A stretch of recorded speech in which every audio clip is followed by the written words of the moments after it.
It was a wonderful day. It was a beautiful day. And the fact that our media and our so called leaders should turn that into something that was hideous, that was about Jew hate, I think makes you just really want to turn the whole lot of them off.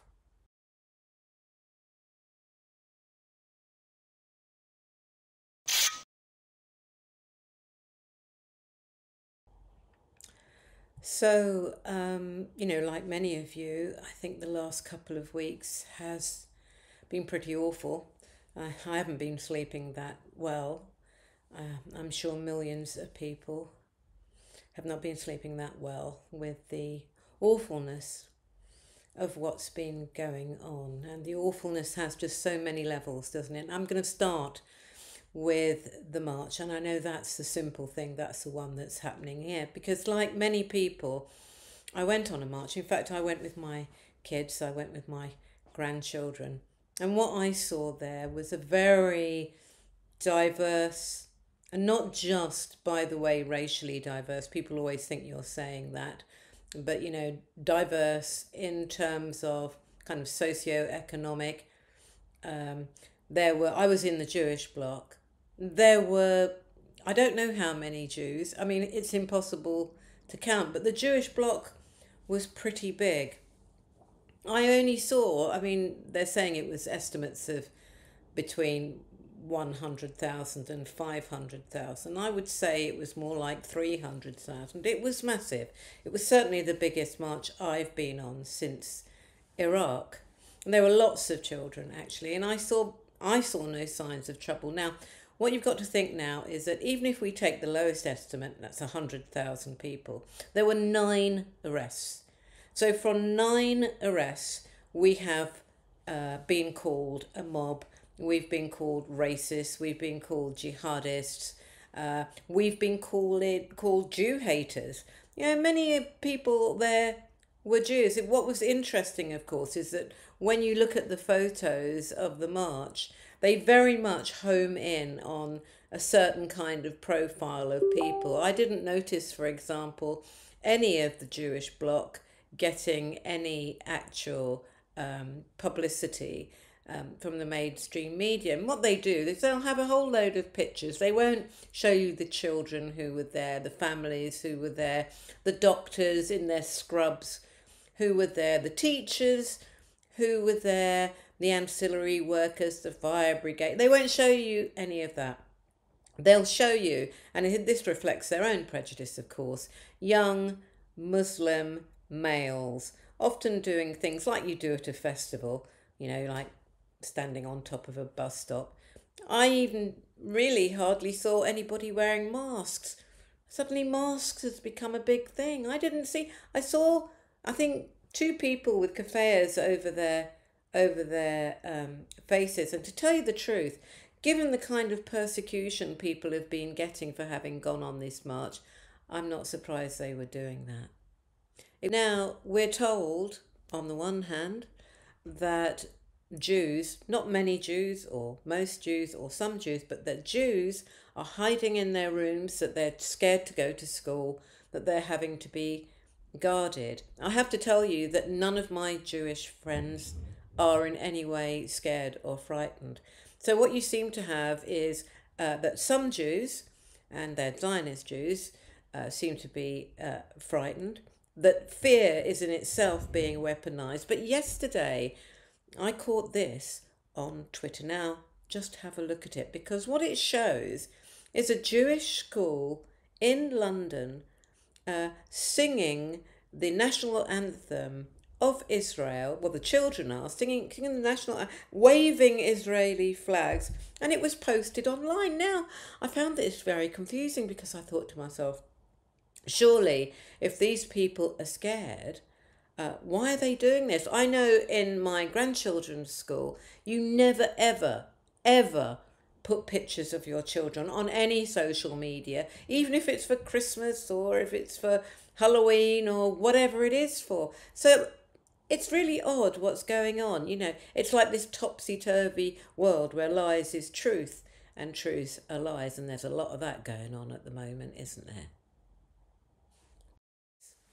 another set of lies, which is that what happened on October the 7th, which was, of course, it's awful, absolutely awful and terrifying, and, you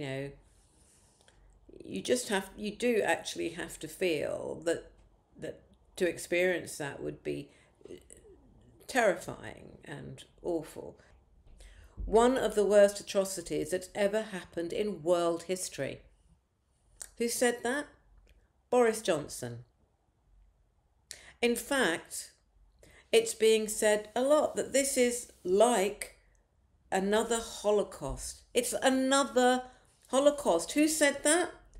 An Israeli minister. Now, how you can actually compare what happened on October the 7th with the Holocaust, where 6 million Jews and 6 million other peoples were exterminated in a planned genocide, how you can actually compare that? I think it's sick. And what the ambassador did, he actually put on yellow stars. I mean, it was like, honestly, I felt kind of almost embarrassed from them, but I actually felt disgusted about it as well. And what I'm wondering is how somebody like Karen Pollock can write in The Guardian. Karen Pollock, by the way, is a chief executive of Holocaust Memorial Day. And she writes in The Guardian the fact that we should really be understanding of Jews when they think about October the 7th, of comparing it to the Holocaust. Really? I mean, should we really? Is it comparable to the Nazi Holocaust? Is it comparable to the millions of Africans and indigenous people who had their breasts ripped off, whose vaginas were used for experimentation while they were alive and without anaesthetic? The millions of babies who were taken away from their families, the people who were put into cannons and shot through the cannons just for the, interest and delectation of their masters. Are we actually saying that the people who were killed and abducted on October the 7th are up with the indigenous people of the Australias, New Zealand, Americas, basically being cleared from the surface of the earth? This is what is going to be actually the destruction of race relations between people, because on next Holocaust Memorial Day, I want you to see this is what Holocaust Memorial says is the definition of a genocide.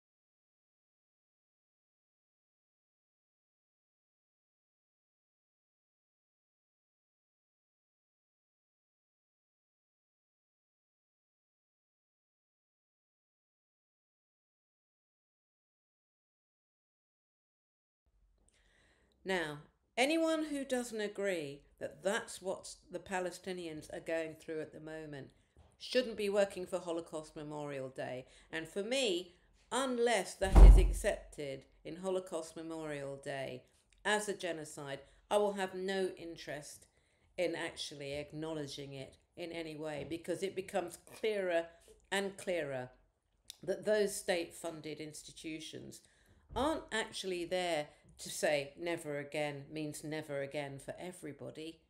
It certainly doesn't mean never again for the Palestinians, does it? It's never again for the people that our leaders, our establishment, are backing. But if you're black or brown or the wrong religion, fair game. It's collateral damage. There was a very interesting question raised on the radio yesterday when somebody said, look, It's terrible, isn't it? It is absolutely terrible that these babies are going to die in incubators, that children are being blown to pieces, that whole families are being wiped out, that 70% of the casualties in Gaza are women and children. But we have to get Hamas. We have to get Hamas.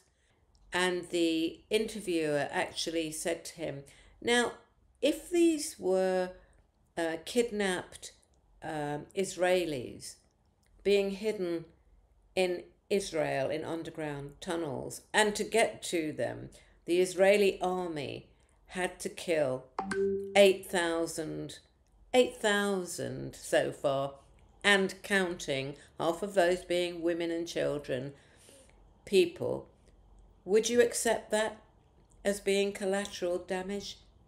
Because if you can't, then what you're saying is that there are some people who are more human beings than others. Let's go to this Hamas thing. I mean, honestly, I just get so sick and tired of the whole Hamas. I actually started to conjugate it the other day, Hamas, Hamo, Hamar, Hamartum, Hamar, Hamam. Because I just get sick and tired. They just think the only answer to everything is Hamas. Interestingly, have a look at what's happening in the West Bank at the moment. Whole villages, Palestinian villages, being cleared by these barbaric settlers with the backing of the Israeli army, with the backing. And so far, 36 children have been killed. 36 children. Hamas has got nothing to do with that. Are we interested in that? No, apparently not. Because actually we are told very, very precisely what to be interested in, what genocide matters, and the value of every single person. And there's real destruction happening to race relations between Jews, between blacks, between whites, between Muslims, between all people who feel that they are being ignored, that they are not part of this hierarchy. I mean, I'm reasonably comfortably off. I'd say now, these days, I'm pretty middle class, really. I certainly feel that I know my place as a black person now in this country. When I'm told that, 1,500 deaths of Israelis is as important as the millions and millions of my ancestors who were murdered and raped, whose children were torn to pieces, where families were torn apart, not just for a year or 5 years, but over generations upon generations. The people, the descendants of whom are still pretty much on the bottom of this pile. And how it must be to be a Muslim in this society at the moment, I don't know. I don't know how they don't feel so angry, because I would. We've seen the figures now. Apparently, out of 30,000 British Muslims polled, only 6% are now saying they'll vote Labour. I'm amazed it's 6%. I would call on every black person, every Muslim person, anybody who stands in solidarity with oppressed and excluded people, not to vote Labour. Now there's going to be more and more marches. There's going to be more and more deaths. They're not going to stop this. They're not going to stop. We need the next march to be 1 million. And I know it's, like coming out every Saturday. It's hard. But just think of those babies in the incubators. Think of the need for peace now. Think of the betrayal of the Labour Party to all minorities. And get out there and march.